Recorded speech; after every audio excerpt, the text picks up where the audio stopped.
Alright people, what's up everyone, and welcome to another reaction video for today. And I'm here to take a look at a brand new SunnyV2 video. It's been a little while since I've watched SunnyV2. I don't know why too, I just haven't, I don't know. I have a few to catch up with. Maybe I'll watch those other ones, but this one caught my interest. This is the YouTube prankster who lost absolutely everything. Now, I don't like when I hear that, but I also don't like when I hear YouTube prankster. So, not that I want this guy, whoever he is, I guess, laugh. Even the name pisses me off. I don't want to hear that, but I don't like YouTube pranksters. I really don't.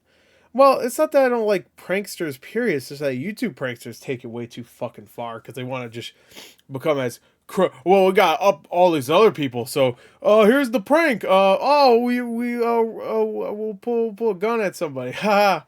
What a prank! Yeah, I think you understand what a prank is. Anyway,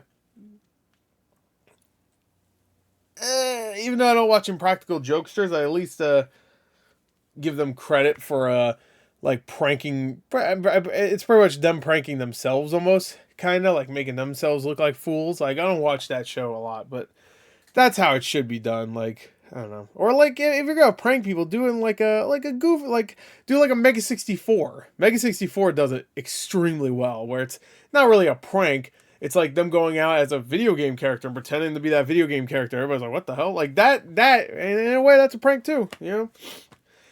I don't know. Anyway, let's get to it. I don't feel all that great. I literally, like, before filming this, I sneezed like 6 times. So I'm not doing great, so I might sneeze. Spoilers. Link in the description. Go watch it yourself. Let's go. 3, 2, 1, play. From millionaire prankster, if I saved every penny I had, I think I would have close to $1 million. To part-time Taco Bell employee. I got a job. I work at Taco Bell. I've been there since February. This is the story of how Andrew Hales lost everything while maintaining a mature attitude about his own poor choices. Let's see how I became broke.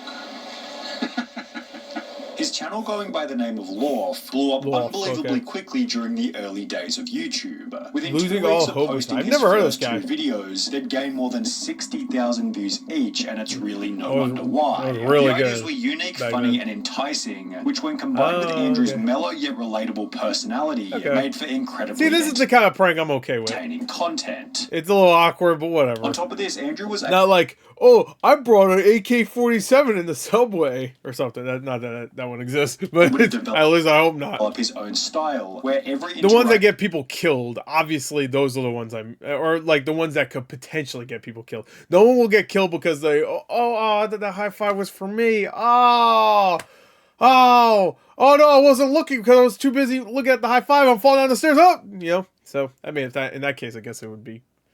But even now, like, was confident yet simultaneously awkward, with these reactions being so entertaining that I don't like it myself. After posting only 9 videos. What would you do if a total stranger came up to you in public and that was tried weird. to hold your hand? That's a weird. group of guys found out and posted the results on YouTube, and now it's gone viral. The video in question was simply titled Holding People's Hand, and it would gain 5 million and 3. Wow, back then? Views in that's insane. I've never even seen this video. Weeks, which when combined with 2 other viral videos titled Awkward Elevator and Actually Picking Up a Girl, Lorf was able to achieve picking up a girl, so we actually 500,000 subscribers. I've never seen those videos.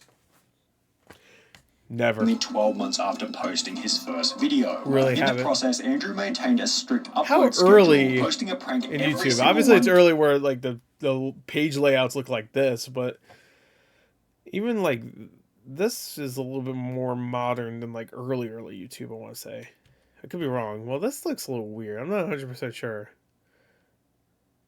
I don't know. For over 50 weeks straight, while showing strong accountability in each video description, such as this is the first week after almost telling people jokes. That sounds funny.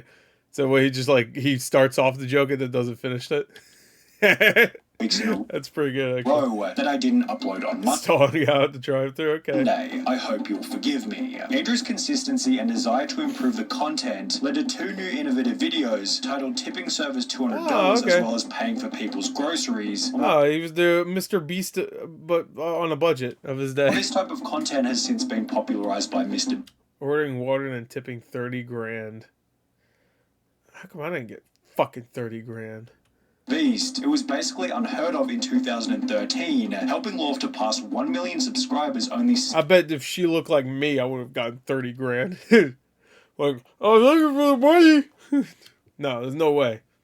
I don't know why I sound like that, but 6 months after hitting 500,000. However, while it seemed as though everything was going perfectly, Andrew began to experience a few major problems. Like a mind freak? With the prank genre now being significantly more popular on YouTube, Lorf had to compete with other channels who were able to achieve better reactions by faking their videos. Andrew would diss these fake channels in a video titled "Easy Way to Go Viral." Good, actually. All right, hold on. I'm starting to like this guy. Before posting a series of his own ironic, obviously fake videos, showing just how easy it was to achieve an inauthentic reaction. Andrew went on to state that despite his success, this was a pretty depressing period in his life. So I called my mom and she didn't pick up, my dad and he didn't pick up, and I hadn't seen like any of my friends in a month or so, and I just felt like no one cared about me. Yet these kinds of videos would only add to his charm as a relatable guy who was willing to talk about his darkest moments. This gave him a positive social media image as someone who was unconcerned about always looking perfect, which would continue into videos such as this one, simply titled Crying, where Andrew would talk about some of his deepest insecurities before receiving comments such as, "Dang Andrew, I love you so much. Thank you so much for being so real." It allows others to be in their feelings and be okay with how they are. It does that for me. Before I say I like Thanks, this man, guy, I let's love see you where this so goes. much. What's crazy is that every person that watches this video can relate in some way. Much respect to you, sir. Andrew, you are a goddamn legend for posting this vulnerable of a video. I love you, man, right So we the get a way. little bit more idea of what he said. Maybe we won't. While Andrew's reputation was at an all-time high, his motivation to produce content was at an all-time low, leading to the announcement that he was done with the pranking genre altogether. For now, I really need to just take a break from social experiments and pranks, and I can't do them anymore. They're all the same to me, and it's just really boring. It's making me depressed, and I don't know, I just need to try new stuff. This new stuff that Andrew planned on trying was also explained in the video. Interview stuff. We have like a little set up in my apartment now. We're going to try this Jimmy Fallon Between Two Ferns type thing with YouTubers, models, whatever. With a teased interview, I love Between Two Ferns. That could work. Eventually becoming a series by the name of Chatting With. He began by talking to other YouTubers such as That Was Epic and Cody. Oh, okay. However, the real success began when he'd interview increasingly unique humans, such as chatting with a 400+ day Fapstronaut, chatting with a flat earther, and chatting with a 23-year-old stock trading millionaire, each of which helping Andrew to earn $250,000 in 2018. Andrew will back this up by earning a further $200,000 in 2019. Wow. And by all accounts, it seemed as though there was nothing. Then he couldn't do it because of COVID, I bet. Is that where it's going? Could derail. He couldn't do the live ones. His success. He'd announced that the Chatting With series would continue into 2020. Got like 4 interviews already planned out, ready to rock and roll for 2020. Although there was no way that Andrew could have predicted what was just around the corner. I was doing this Chatting With. COVID canceled like the first 5 I had going into 2020, and so I had to start vlogging and experimenting. As mentioned, the pandemic put a stop to the Chatting With series, forcing Andrew to experiment with various unrelated videos. He posted dancing, skating, and reactions, yet none of these blew up to the same degree as his 57,000 is okay. Content had in the past. It's testing 7-Eleven employees' patience. When Andrew... Dude, there's a 7-Eleven, I'm not even joking, that's 5 minutes away, that might be legitimately the worst. Not just 7-Eleven, one of the worst... What would you call 7-Eleven? Not a gas station, because most of my 7-Elevens don't have gas stations in front of it. Convenience stores, I guess? I'm sure. Of all time, they're fucking useless. So trying to do that with them, they'll probably won't even answer the phone, honestly. Returned to the Chatting With series after isolation. Each episode averaged only 50,000 views each, leading him to admit that the channel wasn't doing so well. My channel's been dying. I've been pretty lost this year. It's been a very humbling year, definitely. Which had been the partial result of a few poor habits. March, April, in quarantine, watching movies, smoking weed, drinking. It was awesome, but also depressing. However, in all actuality, Andrew's worst habit might have been overspending, as only 2 weeks later, he'd upload a video titled Credit Card Debt, in which he'd explained that he owed approximately $50,000 to the bank. Man, these credit card companies or banks or whatever, yeah, they really sneak up on you. And then, whoops, $200 a month of interest accruing every month. By this point, Andrew's channel was only gaining 1 million views per month, with no foreseeable increase in the quality of the content, as he had to sell most of his YouTube gear just to service the loans. A 70D and a Canon 5D and 2 SM7Bs, and yeah, just sold it all. Wow, he's doing exactly what Darkside Phil should have been doing for fucking years. But of course, the government gave him a fucking tax break bullshit. Paid off one credit card. In the process, Andrew moved out of LA to a more affordable area. We found this Airbnb 2 months ago for $400 a month, and yeah, we're just pinching pennies and just trying to rapidly get out of debt. Where I'm assuming. Oh no, he does have a Patreon. Okay. Film a video titled "How I I was Became about to say, it sounds like he doesn't even ask for money or anything, but no, I see a Patreon. Broke," summarizing the situation that he'd found himself in. Didn't manage my money wisely. I traveled a lot. I went to Russia, Japan. Another big thing is taxes. I always forget to save money for the taxes, and then it's like, boom, you owe 40 grand. It's like, oh, all the while paying $3,600 a month for this rent. That was a big mistake there. That was just a dumb flex. Weird flex. I didn't know what I was doing. On top of managing his money poorly, Andrew would add that he'd become complacent. I partied too much and I got lazy and less focused and didn't upload as much. So I had 10 grand coming in a month every month for hardly doing anything, and YouTube kind of just spoiled me, and I don't know, I guess I thought it would last forever. But it started to go down and down and down. And while it was depressing that he'd spend every dollar he ever made from YouTube, this video would also become a turning point. As was seen in the early days of his channel, Andrew's audience simply appreciated the honesty. Yeah, I was about to say. With the entire comment section offering words of I encouragement. can't even really criticize him for anything, because unless he went, like I said earlier, the Dark Side Phil route, where he was like, nothing's my fault, I did nothing wrong. If you say anything about me doing anything wrong, fuck you, you're banned. You know? Shit like Andrew's that. ability to just keep it real and say vulnerable things out loud. Maybe he still did the shit to ruin his life, but at least he's not like, yeah, I don't know what happened. Oh, well, I guess I'm just unlucky. Apparently is incredibly endearing. Inspiration to be more open. Andrew, you're a legend, man. Your openness and candor has positively impacted more people than you realize. Takes a real man to admit and truly reflect on the real mistakes one made. And in order to move forward and do better, you have to do just that. These comments, in combination with the video's strong performance, led Andrew in a brand new direction, where he'd basically document what it was like to be someone rebuilding from zero, which turned out to be an incredibly entertaining genre. On the 1st of October 2021, Andrew uploaded a video titled "I Got a Job," in which he'd explained that he'd returned to old school employment. So I got a job. It's with this company called Amazon. It'll be my first job. Oh, no. He's doing it. I heard that's the most soul-sucking job of all time. About 10 years. He said Amazon, right?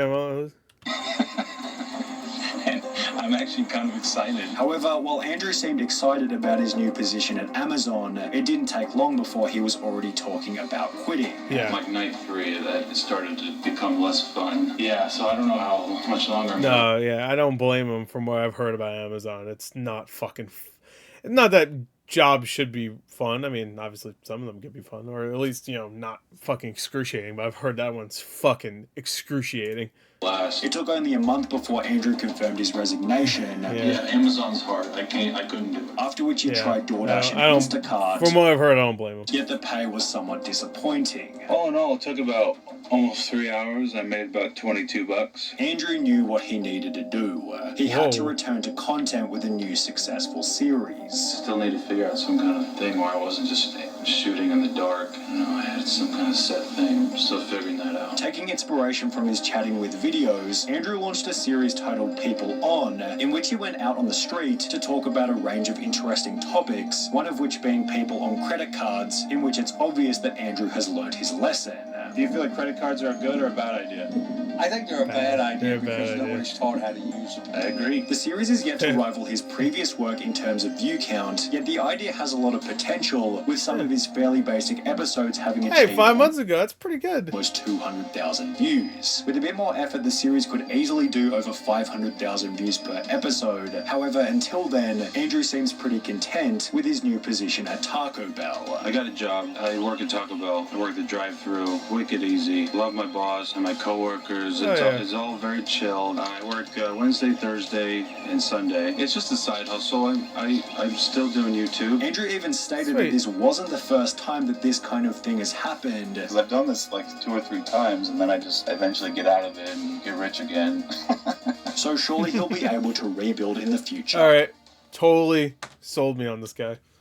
I was expecting to be like, not that I wanted him to be broke, but I'd be like, oh man, I hate the content or something like that. But no, actually, that was one of the few. You know what? One of the few YouTube pranksters that I haven't watched a single video, but now I like. He seems the most human. He's not fake, supposedly. I've never ever seen any of those. Never saw those videos in my thumbnail. In my not my thumbnails, my suggestions. Never ever seen them before. Never. So that was a great video. So wait, hold on. I want to see one thing. Okay, I hear it. Wait, no. Watch his version. Okay. I was hoping you'd link him to the channel. It's unfortunate. When pranks weren't scripted, it was actually funny and didn't hurt anyone. Yeah. Sad man, really did. Yeah. They didn't hide it. Yeah. That was good. But he blamed himself. He didn't fucking blame everybody else and stuff. And it seemed like he didn't do anything on YouTube that would cause him having to apologize to. Like, he was huge too, and he did pranks, and he never had to come out and apologize for things too. Seemed like so. Which I feel like prank channels, like, there has to be one every few months, right? Someone has to, I apologize, I did a prank, that's bad, evil, ooh, I fucked up, or whatever.